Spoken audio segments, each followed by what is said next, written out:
there are specific kinds of parts, Right. and you can identify what those parts are.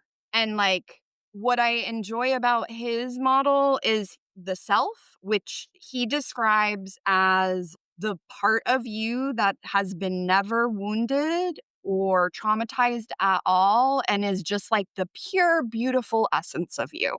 It's that pure, like loving, sweet part. And it has no judgments. And it's curious about what's going on with you. And it's compassionate towards you.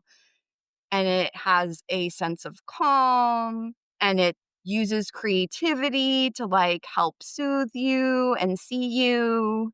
Yeah. And it's confident and it's connected to you.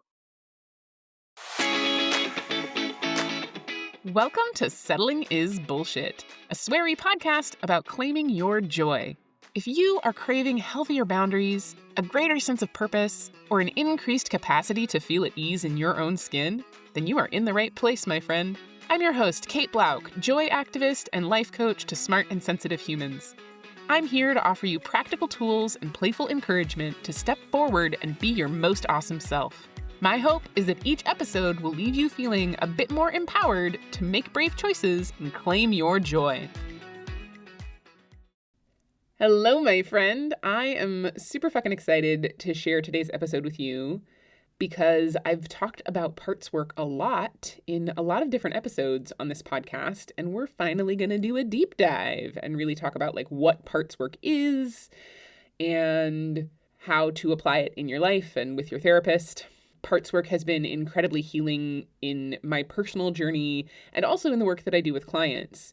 Now, one of the things that you're going to hear me talking about in this episode with our wonderful guest is the difference between what I do with clients in a coaching role and what they do in a therapeutic role. Our guest is Celine Redfield, a licensed marriage and family therapist and a registered art therapist who has been in practice for 15 years. Celine uses they, them pronouns, and in their practice with clients, they use art, body awareness, breath work, energy work, visualization, hypnosis, EMDR, and psychoeducation about the nervous system to help their clients gain awareness to make changes in their lives. They can see clients in California and Oregon online, so if you really like what they have to say, I highly recommend you reach out and hit them up for some therapy. Celine is also a friend, and what's super duper cute is that we're both in recovery for alcoholism and addiction, and we're active in 12-step recovery programs, and we both got sober on July 2nd, just in different years. So next week, I'm going to be celebrating 15 years sober. Celine's going to be celebrating 19 years sober, and I don't know, that's just one of the cutest little universe synchronicities that makes me very happy. Celine and I both also love karaoke and helping people heal their shit. So it's a great episode, a great little collaboration, and really helped me understand just some of the differences between different modalities of parts work and the nuances and like how we can cultivate a greater sense of like self-love, self-acceptance, compassion, self-care by disentangling who we are at our core, our beautiful, soulful, self-energy part that exists in each of us. And that's the part that I'm always talking to, that I'm like, hey, buddy, you're fucking awesome. So when I'm talking to you, listener, I'm talking to yourself, who I know is a beautiful, magical, wonderful being in the world. But we all have all these like parts that can be mean and get in the way of being able to hear that. So I hope that this episode kind of leaves you with some tools for disentangling a little bit from that mean inner critical voice and getting a little bit more access to that beautiful self that exists within you. And if you want to explore some of those more critical parts, I would love to help you with that. That is within my purview as a coach. And you can book a $75 sample session with me to hang out for an hour, and maybe that's what we'll play with. The links will be in the show notes for either a free chemistry conversation if you just want to chit chat about whether we're a good fit, or you can book a session and we can like dive in and do some work, and then you can decide if you like that and want to keep going. Regardless, I would absolutely love to hold some space with you, and I really hope that you get some good juju out of this episode. I found it incredibly helpful.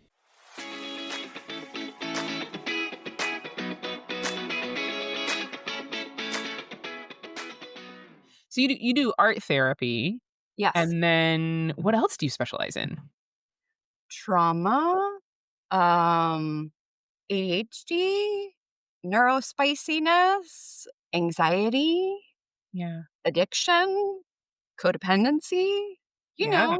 all of the fun things. Yeah, all of the flavors. I'm like, "Oh, tick." You're like, "Yeah, okay." Um, and the groups you run are typically anxiety focused, right?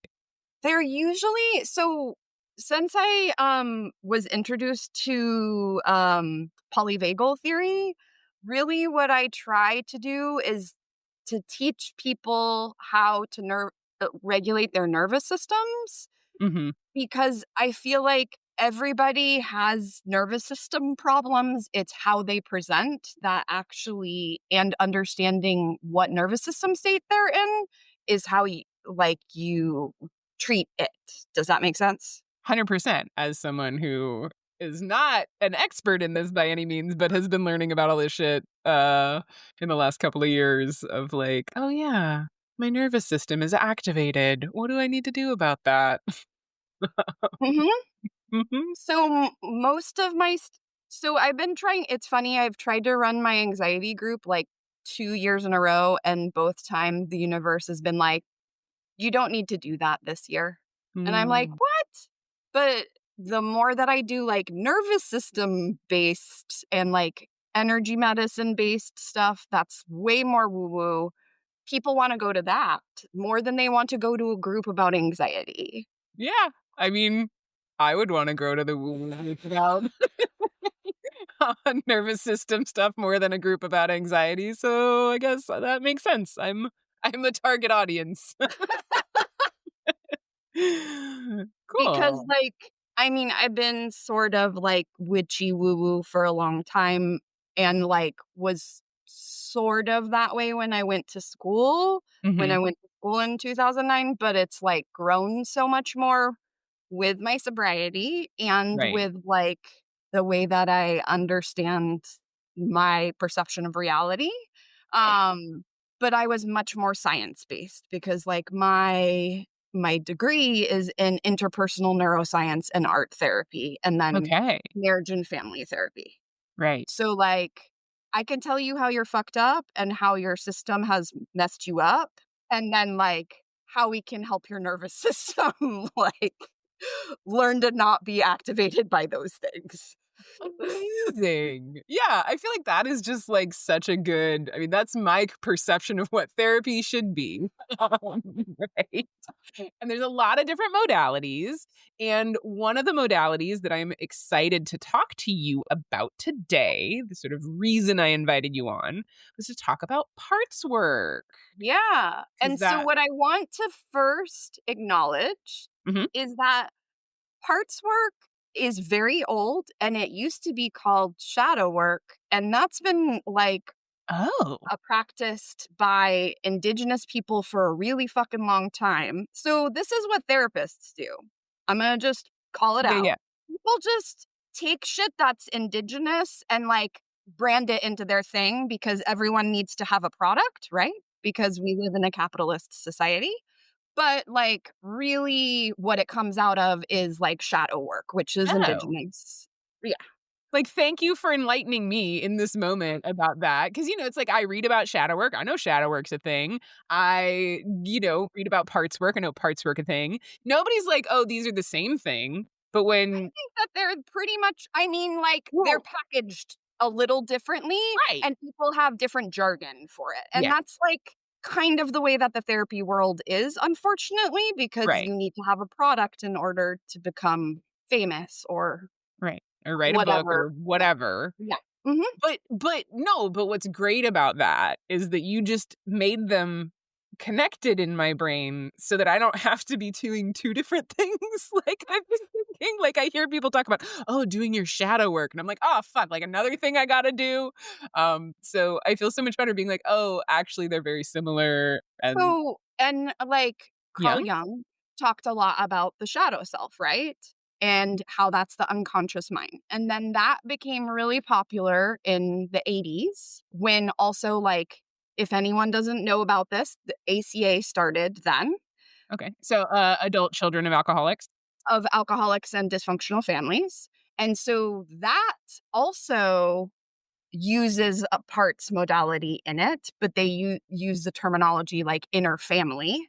And there's like multiple things in the psychological world that uses similar things. Yeah. But the thing that's hot right now is like IFS. But the thing that precursed IFS was ego state therapy, which was out of like Freud and Carl Yeah. Jung. And it talks about how we have different ego states that we have to work with that hold different traumas basically for us. Okay. And the simplified version of that is that we have different parts. That hold Exactly. yeah, right? Like, parts work is, like, why I like calling it parts work is because 'cause I'm like, it's pretty like, self-explanatory of like, "Oh, there's all these different parts of us that have competing needs and desires, and they Yes. are merged for different reasons, and if we ignore them, at our peril." Like, it's Yes, yeah, exactly. Exactly. yeah. Yeah, yeah, yeah. Okay. And then there's even another model, sorry to throw another one into the mix, that they used for people that like are pretty traumatized or have like some sort of dissociative diagnosis or Mhm. something to that aspect of them. And that one is called the structural dissociation model. Oh, okay. And that, what I like about that model, I don't know if you're familiar with the therapist Janina Fisher. I really like her a lot No. because she talks a lot about disassociation. And I love the way that she talks about it because it's to help. You're helping this, it's helping the system do something, Okay. What survive. is dissociation? Disassociation is one of the oldest things that your nervous system can do as Mhm. a form of auto regulating your nervous system. So, Okay. if you learn that your needs will not be met by your caregiver, you learn to leave your body so you don't feel anything Mhm. and you're floating outside of your body or unaware that something bad is happening because you are not in your soma anymore. And Yeah. babies learn how to do that when they are infants. Oof. And yes. Oof. Yeah. How so for someone who's not familiar with this lived experience, but probably does have it, like, how do you recognize that in Okay, so yourself? once again, why I like Janina Fisher is she has a very good explanation about disassociation. So there's a disassociative like spectrum. Mhm. So the beginning of the spectrum, everybody disassociates at Right. some point. It's basically like um daydreaming, pretty much. Okay. That is a form of disassociation. And then highway hypnosis is also another kind of disassociation. When you Oh, so and when so highway hypnosis being when we're, like, driving and then all of a sudden we're like, "Oh, I just went 10 miles and didn't even notice."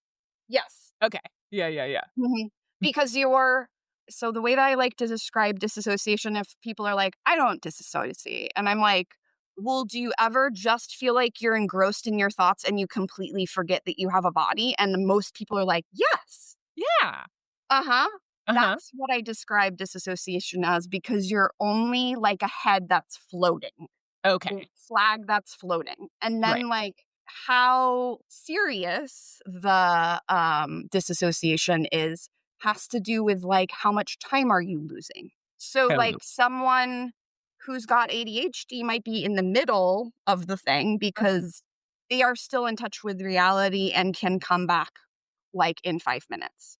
If Yeah. you're losing over 5 minutes, it's quite possible that you might have some kind of dissociative disorder going on, Okay. or that's part of if you have complex PTSD Mhm. or PTSD, you have there's a disassociative aspect Right. of it.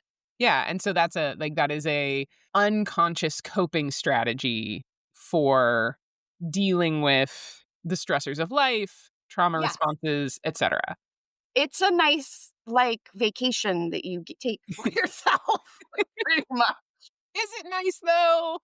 I mean, sometimes it is. When it's your only tool that you have in your toolbox, Right. can be problematic. Yeah. But and if you're aware that you're doing it and then you're choosing to do it, that's Mhm. different than just it being an automatic response. Right. Right. My brain just went down to like, "Oh, man, like, I" so this isn't something that happens for me that often, Mhm. given my particular flavors of neurospiciness and CPTSD, but I was just like, "Oh, if I could do it on purpose, like, would I?" I mean, isn't that kind of like what we were trying to do with, like, drugs and alcohol of like, "Oh, I don't wanna be here, so, like, let me just go not be here." But I think that a lot of people that have drugs and alcohol problems, disassociation was probably there, or like some kind of altered reality or like Yeah. escape from reality was their first drug. Right. And then that just helped create Mm. more of a longer lasting version. Yeah. Yeah. So I'm thinking about my own experience here with like losing oneself in fiction or Yes. television. So that Mhm. is a form of disassociation. Yeah. Yeah. Okay. Oh, okay. Yeah, I used to do that all the time and I still do that sometimes. Cool. Thanks. This is so helpful. Yeah. Yeah. I mean, it's a distraction. I Yeah. mean, that's why, like, media is so powerful is because it takes you out of it, like, puts you somewhere else. It Right. allows you to be floating somewhere else. Yeah. Okay. So am I hearing that to a certain level there's nothing wrong with that? But we have to watch out for it becoming a problem. I mean, yes, and if it's making it hard for you to be present in your life and, like, your friends or your family or your partner is like, "Are you there? Where Yeah. are you?" That coping skill, it might be something to look at. Yeah. Okay. Cool. So disassociation. Great. I feel like I have a better understanding of it now. And And I then think but I wanted to say, like, and even further into the spectrum of disassociation would be someone that has, like, dissociative identity or dissociative disorder, not otherwise specified, mhm. where there's not specific parts, so this is another part thing, Yeah. like, but they lose large chunks of time, Yeah. and then you go into dissociative identity disorder, and those people have multiple selves, and they have, like, different personalities in the way they dress and the Mm. way they talk and how they write. So that's kind of the spectrum of dissociative disorder. I took us on a little bit of a tangent. Yes. And that's there's a particular flavor of parts work for that That specific. specific. Yeah. But Okay. I think that it also actually works for everybody because Mhm. usually everyone has what I like about this model is it talks about the nervous system. Right. And so we have a fight vigilance part, a Mhm. flight escape part, a Mhm. freeze fear part, a submit shame part, and a cry for help or needy part. Hmm. I identify so closely with the cry for help part. And, like, and that is usually when you to go back to the disassociation, like, if you don't get your needs met as a little kid and are Yeah. not attuned to properly, like, that's what creates that needy part, Yeah. right? And everybody has that part, but it's whether or not they listen or acknowledge that it's there. Right. And the level of like just listening to you list those, like I can identify like yeah, I have all of those parts, but like one of them tends to be louder or one or two of them tends to be Mhm, louder than the other ones. Like the fight mhm. part for me is pretty quiet. Like that part like doesn't come out very often. And it's funny cuz my first like completely non-therapizey introduction to parts work actually came through a former sponsor in 12 step recovery who helped me like just start thinking about some of the kind of voices that would come in Mhm. as fictional characters. And so for me, Mhm. my like cry for help part is absolutely Moaning Myrtle from Harry Potter. And it was so helpful to like like and that was really helpful for me to be like, Mhm. oh, that's not me, like Kate, Mhm. conscious, healthy me. Like that's just this character that I have in my head that comes in that is just like, why doesn't ever anybody love me or call me and it's so terrible and I just want to cry all the time and I invited people and they didn't come and and Mhm. she got oh man, she would drive the bus a lot. Yeah, it's hard when they drive the bus a lot. Yeah. But I mean that characterization, I do that a lot with my clients, and if so I am an art therapist, but frequently people do not want to do art therapy. So a lot of what I do is work with metaphor and like, let's make this into a character Yeah. because at least it's creative and then it allows a different part of your brain to work, you Yeah. know? But I find like one of my clients, their critic literally is the critic from the 90s like animated cartoon and he was like bald and was kind of mean. And I Mm, was like, mhm, "Mhm." mhm. But it's very clear who it was. It was Yeah. John Lovitz played that character. You Okay. know, like, Yeah, and for me, like, that was just such a helpful way in, right? I also, mhm. like, identified, like, Jafar from Aladdin was the one who Yeah. would come in and be like, "You don't need to brush your teeth. You don't need to wash your Mhm. face. Just go to bed. Mhm. Like, you don't need to do any of those self-care things. Why would you Mhm. do that?" Those sort of very sneaky, hypnotic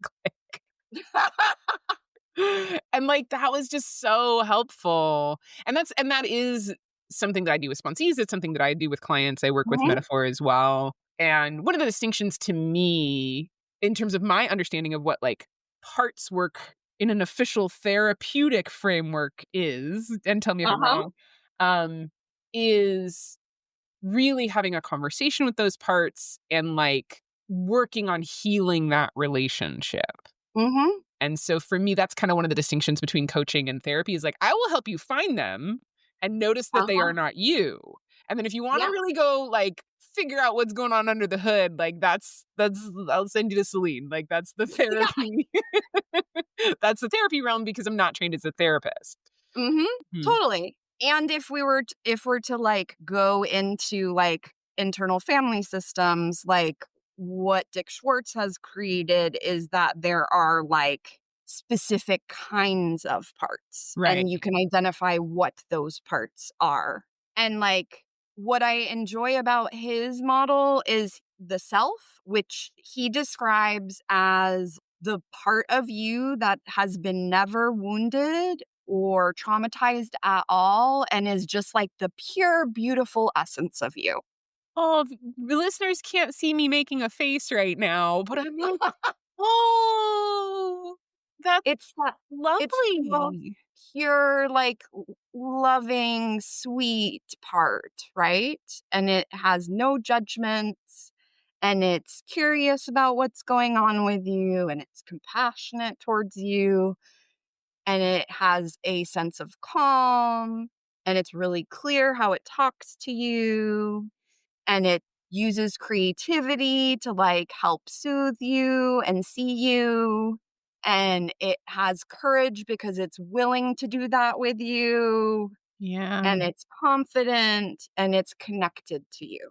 And Oh, everybody, no matter how traumatized you are, has this part of self. yeah. Yeah, like, when you were first describing that, I was like, "Oh, that's so nice," and I don't know that I'm very connected to that, and then I listened some more, and I was like, "Okay, I am, but, like, not as consciously as I'd like to be." That does show up in my life for sure, especially now after all the fucking therapy I've done. Um, but I'm like, "Oh, cool." I love having these conversations because 'cause I'm like, "Oh, great," like, now I get to have a conversation with my therapist, like Yeah. Yeah. And Yeah. that's what I like about his model is, like, if we can be anchored in self Mhm. enough, so that we can hold a little bit of space for one of our more difficult parts Mhm. or like something that's challenging, then we might not activate all of the other things because a lot of the time parts have like cohorts or like multiple people or a team that works together. Entourage. Yes, they have an entourage or Yeah. like when I was first in AA, they would call it the shitty committee. Yeah.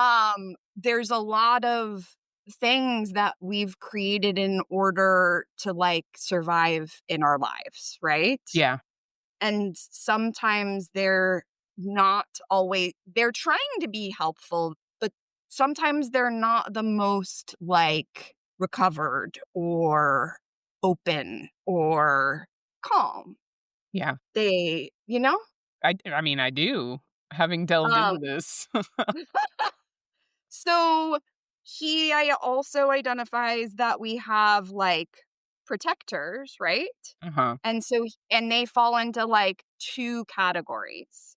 One is a manager, which he says are adaptive parts, but I find managers to be mean sometimes. So I don't know how adaptive that is. Yeah, I okay. don't know Yes. how I feel. Yeah, to slow down, like, so what does it mean for them to be adaptive? So they are created so you can adapt to your environment. Okay. And so do the manager parts tend to be pretty critical? Because that's what my brain immediately goes to, is that, like, the manager is the one that's, like, telling me what to do and how I'm not showing up Yeah. correctly, and, I That's think why I for say I don't know how adaptive I feel that is. I yeah, mean, technically it is because right. it's helping you adapt Survive. to your environment and survive. But I mean, like, all of these are survival strategies, right? Right. Like, but they tend to like suppress the feelings, and the protector parts are protecting the exiles. Okay. Right. And those are your most tender, wounded parts. And they show up so you don't look at the exile. Mm. Yeah, so I'm thinking, like, I can sometimes have a football coachish manager part that's like, "Suck it up, buttercup, like, it's Mhm, fine, like, don't cry, and what are you upset about, blah," and so mhm, what I'm hearing you say is that part is actually trying to protect the little tender, sad part of me from having mhm. to be tender and sad. Yes. Ugh. I think that sometimes so I think I have a manager part. Do you remember Mrs. Nelson's Missing, that book? I don't. Okay, it's a children's book from the '80s, and the substitute teacher in it is, like, kind of this goth-looking teacher, but she's really fucking mean, and I Okay. would say that, like, my manager looks like her. Yeah. And she's like, "What are you doing? Why are you doing it that way? Right. You could be doing it this way." Yeah. Yeah. Mhm. Mhm. Mhm. Okay. So that's one so the manager is one of the protective part. One of the protective parts. Then we have the firefighters, and they're a Mhm. little more fun. They're the ones that, like, they're gonna make you eat the thing that you don't need to actually eat. Drink the alcohol you don't need to actually eat. Buy Mm. the thing you don't actually need. Fuck the Right. person you should probably not Yeah. Yeah. Yeah, that's my, They like, woo create a girl. distraction and are real dramatic. Yeah. 'Cause they're Yeah. like, "Don't look behind the curtain. Look at this fucking fire I Mhm. just created."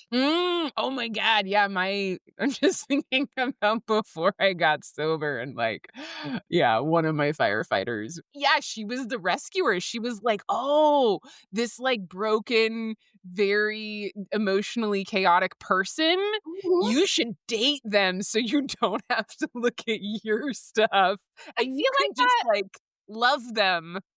I feel like that couldn't be a managerial firefighter, though, because I Ooh. find that the firefighters tend to be my addictive parts, Yeah. which I guess technically, like, if you're doing codependent behavior, that Oh, could yeah, yeah, be. yeah. No, it was like, let me love them into loving themselves.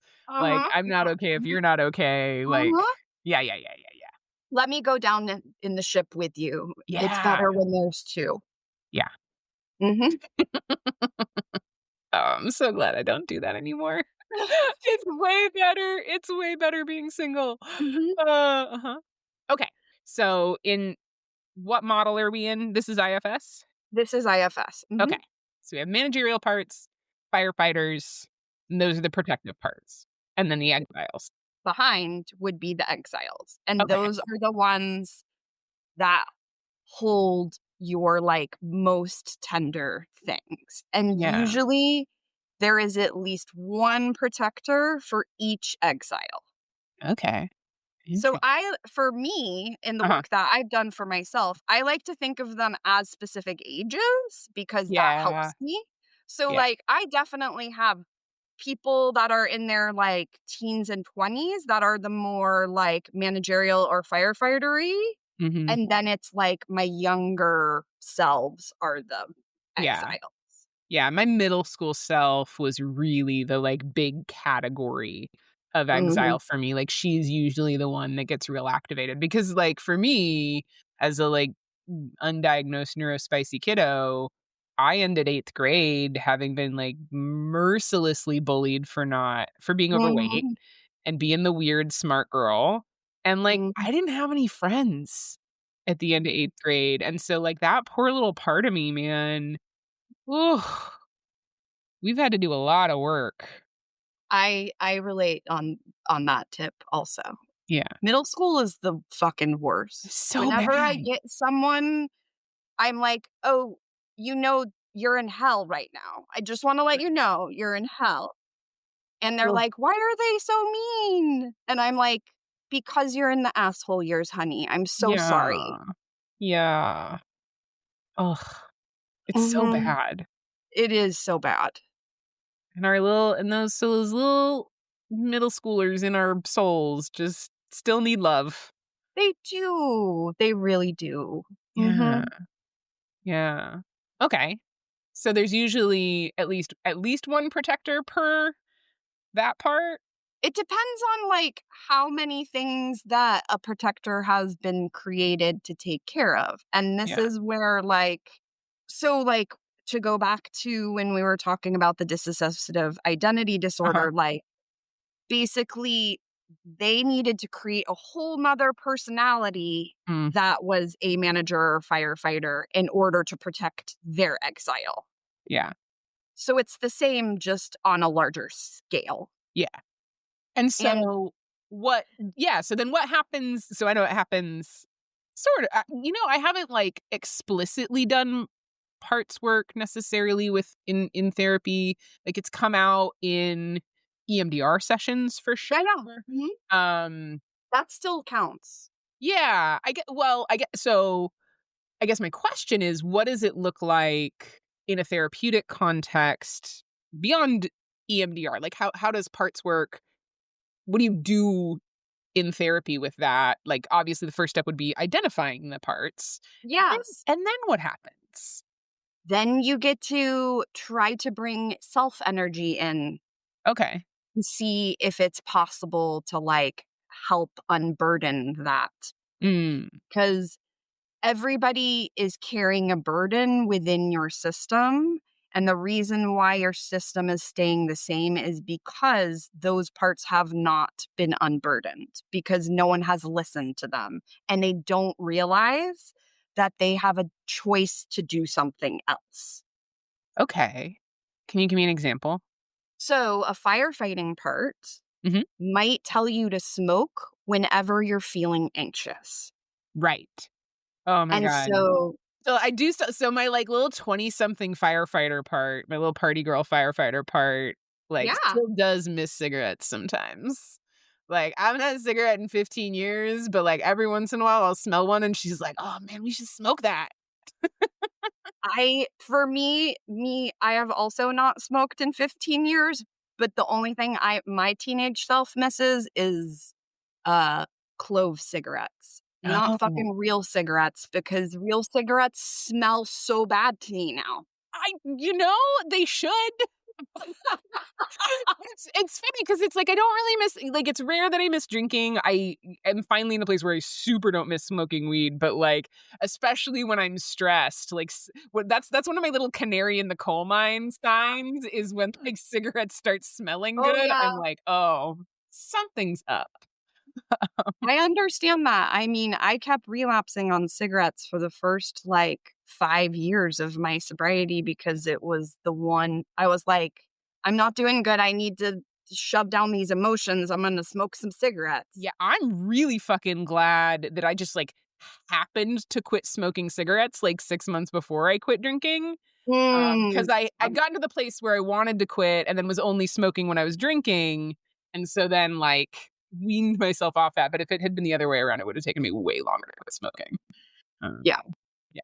Okay, so So the firefighter part, that tells you you need to smoke mhm, in order to not have anxiety. mhm, So, working with that part, we can ask that part and be curious like, I'm just curious, why do you think that this works? And is there anything like, are you trying to protect anybody? Will you let us talk to that part that you're trying to protect?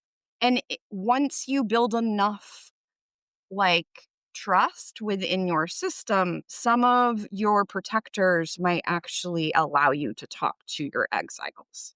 yeah. But Yeah. they are there in order to protect that part, and they've been there for a long time sometimes. So they might be like, "Fuck you, no." Yeah, You I'm know? thinking about my EMDR experiences and, like, my very angsty teenage Mhm, cigarette smoky self just mhm, being, like, mad and not wanting to let me talk to my little kiddo part, and being really mhm. mad at my kiddo part also. Oh, yeah. Yeah, and so that's where, like, the protectors can be mean. Yeah. That's why you have to bring self energy in because usually when there's no self energy, there is like fighting going on between your parts. Yeah. That's why there's so much dysregulation in the system because there's like not congruence within the system. Does that make Mhm. sense? Totally makes sense, right? I'm just like, it's so interesting to me. And again, I'm just really glad we're having this conversation. And hopefully, people who are listening are getting a lot out of this. But because it's like, this is a lot of what has been happening in therapy for me, but we Mhm. haven't been really like using the language of self, protector, exile, parts work. And having language for stuff just really helps my little neurospicy brain. Mhm. Um, and what I can say is that it's been so powerful and transformative. It's been the most accessible for me through the context of EMDR, Mhm. which we've talked about a little bit on the podcast before. But if you haven't listened to that episode, Celine, would you tell us what EMDR is? EMDR was created by now I'm not gonna remember her name.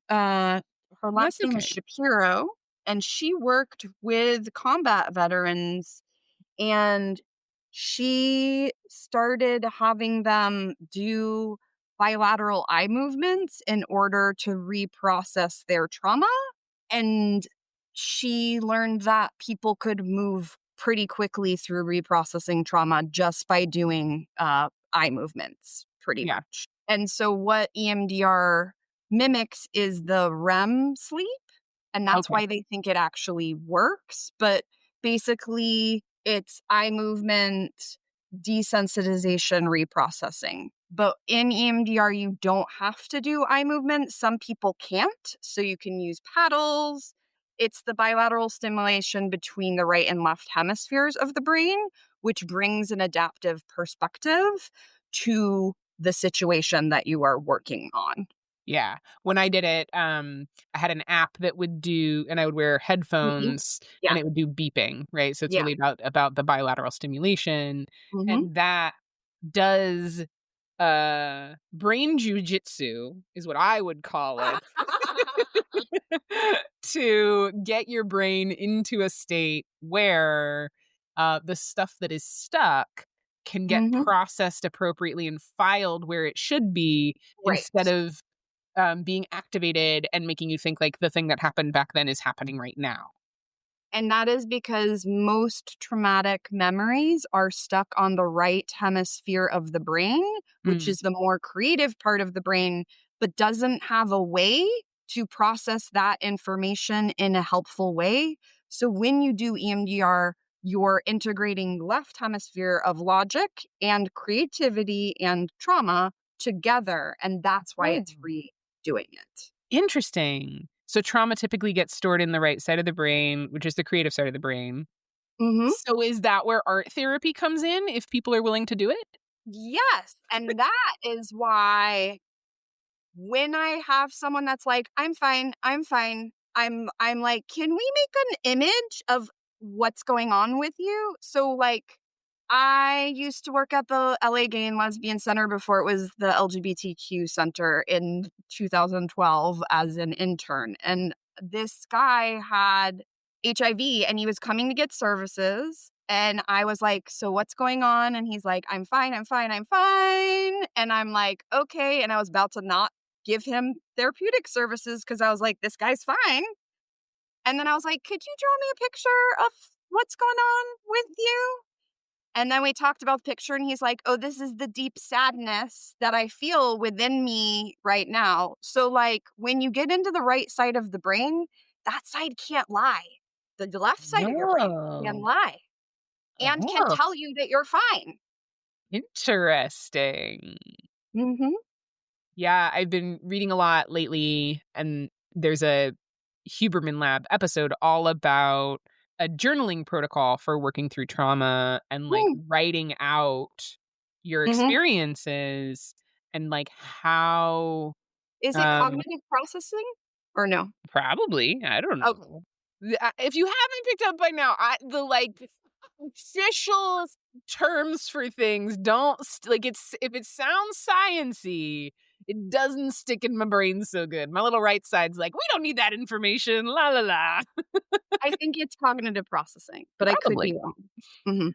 I am not trained in it, though. Yeah, but it just has me thinking about like the way in which creative or narrative practices Mhm. um designed to just like so one of the key criteria of it is that you just like keep writing, like you Yes. don't let yourself Yeah. edit and whatever, and so it's really about that, letting that creative part come Mhm. forward and say like, here's what I see, and Well, it and when you're so the other thing about art therapy that I have learned and just writing in general, especially by hand, anytime that you're physically externalizing something, and this would also go with like dance or movement or whatever, you are creating a new neural pathway in the brain to have a different experience. oh, can you say that again? Because like I'm Yes. excited about it and I want everybody to hear it twice. Okay. So, anytime that you externalize something physically, so with dance, writing by hand, drawing by hand, creating art by hand, something with your hands, feet that's like Mhm. kinesthetic, you are creating a new neural pathway and you get to create a totally new experience for yourself. Yeah. That's why step work in 12 step, if you write it by hand, works so well Yeah. because you are externalizing it. And like, Right. that's why I think journaling is so important or like movement therapy or whatever. You need to move it out of your soma. Yeah. Hmm. Yeah. I mean, that articulates what I've kind of long practiced for myself and encourage sponsees to practice and like encourage clients. Like, I'll give them reflection questions and I'm like, go write those. Like, just thinking about it isn't the same. Well, and this is where the managers come in. So we can Hmm. bring it back to the parts work or the Yeah. firefighters. They're like, you don't really need to do that. Or the manager's like, we're going to have too many feelings if you do that. Let's not do that. We Yeah. need to go be productive right now. And then the firefighter's like, You don't need to do that. You can wait until tomorrow. It's fine. You're Right. fine. Like, let's go smoke a cigarette. Let's have a joint. Yeah. Yeah. Or like, that sounds like mushy woo woo stuff. We don't need to do Uh-huh. that. Like, that's cheesy. I mean, there's so much shit that I have found so powerful that part of my brain's been like, that is fucking cheesy. Are you kidding me? I Mhm. can actually picture my like angsty 20-year-old some Yeah. self smoking her little cigarette and being like, that's so fucking lame. Like, what? That's not gonna do anything. And it Uh-huh. does. It does. Mhm. Yeah. Cool. Sometimes it's not as fun or as easy as you would like it to be, but it does make the change in the long run. Yeah. I mean, my experience has been that the like significant changes in my life have been neither fun nor easy Oh, to come no. by. Nope. And that's where the firefighters, can really keep us stuck. Yeah. Yep. Um, because they don't want us to have to be uncomfortable. Mhm. Even if we are kind of uncomfortable, they don't want us to see that. Mhm. Mhm. Mhm, mhm. Because if you see it, then Mhm. you have to change something, maybe. Uh, Maybe. You could yeah. just be in purgatory if you want. Yeah, I'm not one of those people. Uh, I see them and one of the reasons I go to Al-Anon is because it's not my job to save people. Mhm. Uh, Yeah. yeah, yeah. Okay. Is there anything we haven't covered about parts work that feels important to bring forward?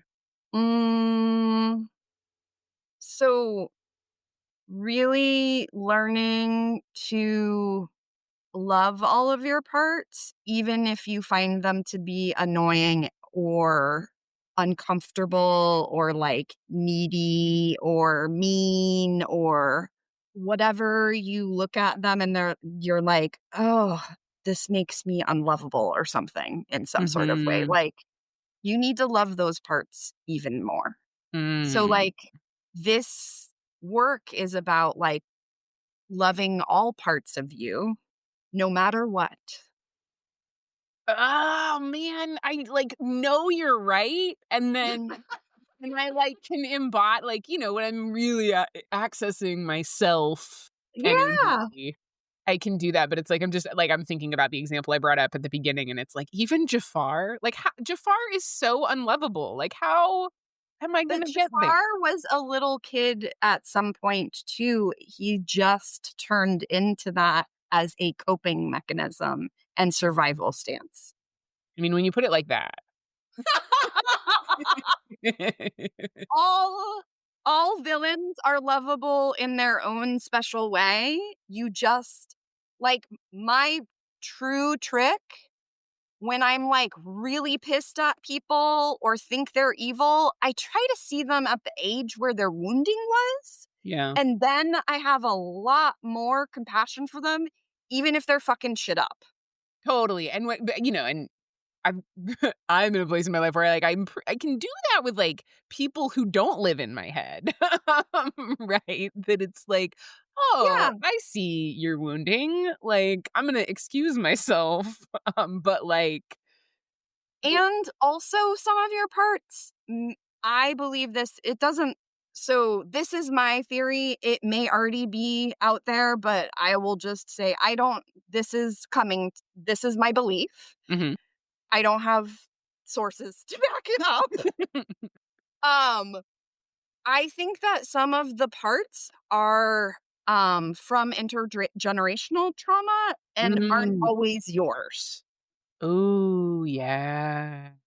I have done a lot of like ancestral healing work personally, and a lot of the work that I've done around that has been around like healing ancestral trauma. So, like, I have parts of me that believe that being sad is not worthwhile Mm, and it's weakness and you're gonna die if you are sad, because so many of the people in my lineage, like, my great-great-grandmother owned her own business, which Wow.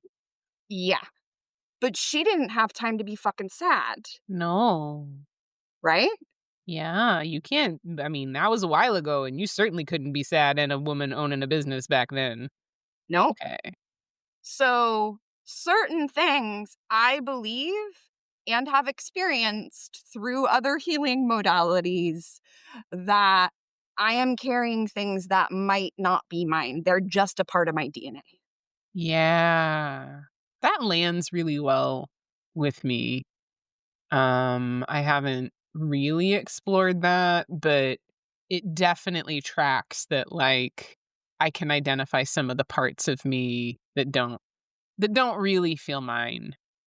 And that part looked like, when I was doing the work that I was doing, literally, I thought it was a shadow person, like, coming into the healing space that I was in, and I was like, "No, you can't come in. No, you can't come in." And then I looked and I was like, "Oh, it's a person that's, like, rotten. Mm. Oh, that is, like, all of the grief and sadness that people were not allowed to feel in my family." Mm. Interesting. That makes me want to bring forward kind of where we started the conversation with the acknowledgement, that parts work is shadow work. Yeah. How would you describe shadow work? Would you describe it any differently? I mean, it obviously, like, doesn't have the sort of systemic IFS label. I mean, I think it's learning to face all of your parts Mhm. and make friends with them, accept and love them. Yeah. So it is, like, more about going into the if we're going to go woo woo, Yeah. going into the, like, underworld Yeah. of, like, visiting your ancestors, visiting the parts of you that you may be disenfranchised from, that you deny even exist, Mhm. um, and really learning to, like, tend and love it's similar to parts work, it Yeah, yeah. just really is. Yeah. Yeah. It is. It's fu it's funny because I signed up for a shadow work class, and then I noticed she was using No Bad Parts, which is by Richard Schwartz, you Mhm. know? And I was like, "Oh, right, it's the same thing." Like, I Yeah. was Yeah, always yeah. thinking that, but then I was like, "Yeah, it's the same thing." Yeah, yeah, yeah. The other book that I recommend, though, for shadow work is called Gold Mining the Shadows, and it's by Pixie Lighthorse. Ooh. I'll put that in the show notes and pick up a Okay. copy for myself because I don't. So I will say on the No Bounds Parts book, because I have read that and find the way that he talks about addiction in particular rather frustrating. Oh, how does Um, he I haven't read the book. oh, I mean, he basically says that sort of the addict part is a part that, like, if you do parts work, you can heal and then maybe you won't be addicted. That's my Maybe. takeaway from it. And I didn't particularly like that as someone in recovery who finds it really helpful to just be like, I'm in recovery and I still need to stay in recovery. Like, Yeah, yeah. yeah, yeah. I don't think he's an addict, though. Yeah, right. I mean, I I, mean, like, what I've heard, he and Gabor Mate and I don't remember the other person, like, they all talk about, like, doing hallucinogens for doing parts work together, like, it's no big deal, and yeah. Yeah, so I so guess I just, like, wanted to throw out the disclaimer as someone who identifies as an addict and alcoholic, and finds that really helpful that yeah. he does present it in a way that could make it sound enticing that, like, "Oh, maybe if I just do enough therapy, this won't be an issue for me," which I don't find to be helpful personally. I mean, maybe if you healed all of your traumas, but, like, why if you've already stopped, why do you need to start again is my Right? opinion. It was so fucking hard for me to stop in my 20s that I'm not interested in fucking with that. Yeah. Yeah, Mhm. I mean, And that's I mean, like, cigarettes were but and yes, I am more healed now, but I know that I still have more shit that needs to be healed. yeah. Yeah, I mean, same. When I got sober, I hadn't had sufficient external consequences. I wasn't a daily drinker. Like, there are a lot of things that my little firefighter part in the background wants to grab onto and say, like, "Oh, but you've done so much therapy now. Like, it could be fine. Like, and it could be fun." Because it was still fun for me when I quit. And for Mm. me, that's why it's really important to me that I stay pretty connected to going to meetings and, like, Mhm. get the reminder of why I don't actually want to fuck with it, because I don't want to believe her. She was fun. She was a woo girl. Mhm. She liked doing shots, but, like, I'm Mm-mm. fucking in my 40s and it is not gonna be fun anymore. So, Oh, yeah. being hungover just sounds all I can think of is being a wrung out sponge, and I don't Yeah. ever wanna feel that way ever again. No. No, it's not fun. Ugh, Mm. Yeah. okay. Well, on that note, what would you invite listeners to do or practice, or think about, having listened to us talk about this for an hour? Um, like, cultivating more of a wise self Mhm. when something comes up, number 1, because usually, like, I think it's 6 C's that he uses, in his model. The easiest one that people can usually do is being curious. Mhm. So, like, try being curious when something comes up instead of judgmental. What might that look like? Huh. Why would my mind be saying that right now? Yeah, Is there something it's trying to tell me? yeah. Instead of, "What the fuck? Why are you talking to me this way? Can you just fucking go away? Like, Right. I don't need this shit today. Like, you're not being helpful. Can't you be helpful?" No, obviously it can't. It wants you to look at something. Mm, yeah, And, like, if you're going to embark on this, like, it is not for the faint of heart. It is about transformation. So, like, when you're transforming, it's going to be icky and it's not going to feel great. But yeah. then you can become a beautiful butterfly because you thrashed yourself to death in your chrysalis. Yeah, I was gonna say, like, that metaphor of just being the goo has been very helpful to me in the last couple of years, especially as I've been launching my own business and going through, like, radical life changes and launching this podcast of just like, "Oh, man, the goo is not a comfortable place to be, but if I wanna be a Mhm, sparkly, I would be a glitter butterfly, let's be clear." And if mhm, I wanna be that, then, like, mhm. I gotta be the goo for a while. You do need to be the goof for a while. And if you need to, you could always sing The Waiting Room by Fugazi if you're having a bad day. Oh, amazing. I don't know that song, so I'm gonna put it You in the show don't? notes. I don't, and gonna listen to it. It's Um, very much a punk song from the early 2000s, oh, but, like, if I'm having a hard time, it's good to sing because he's talking about being in a waiting room, great. and a lot of life is being in a waiting room. It really is, and that's very annoying to most of us. But if we just get used to, "Oh, I'm in a transition again, and this is just what it looks like," then we're fine. I wanna blame capitalism for us not knowing how to wait. Okay, that sounds reasonable to me. I wanna blame the internet for sure. Yes!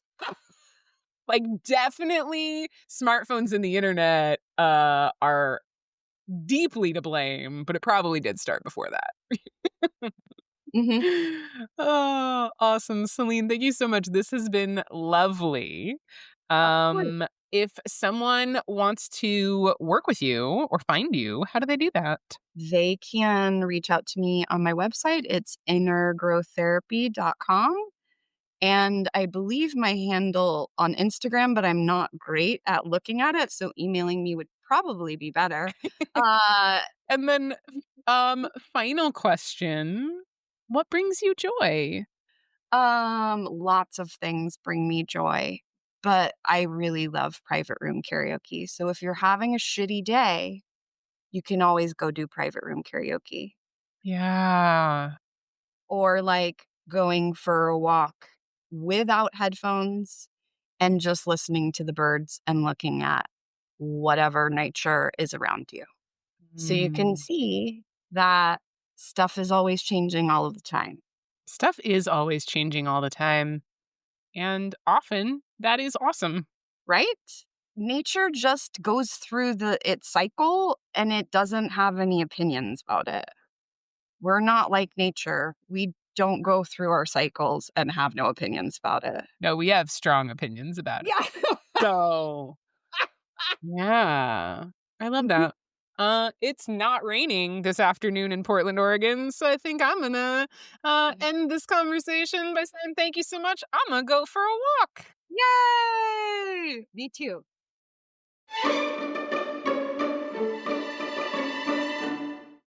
All right, friend. I hope you got as much out of that episode as I did.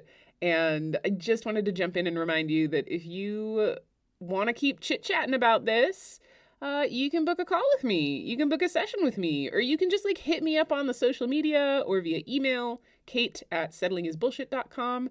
And let me know your thoughts. I'd love to hear from you. I want to know what is working for you, what you like, what hit a chord in this episode or any other episodes that you've been listening to. Thank you so much for listening. If you enjoyed this episode, please help me grow the podcast by subscribing, leaving a review, and sharing it with anyone you think would benefit from hearing it too. Your support means the world to me. If you'd like to get updates about new episodes, posts, and offerings, please visit settlingisbullshit.com to subscribe to my newsletter. You can also find information there about working with me one-on-one to build your most amazing life. Until next time, remember that I believe in you and that you are fucking awesome.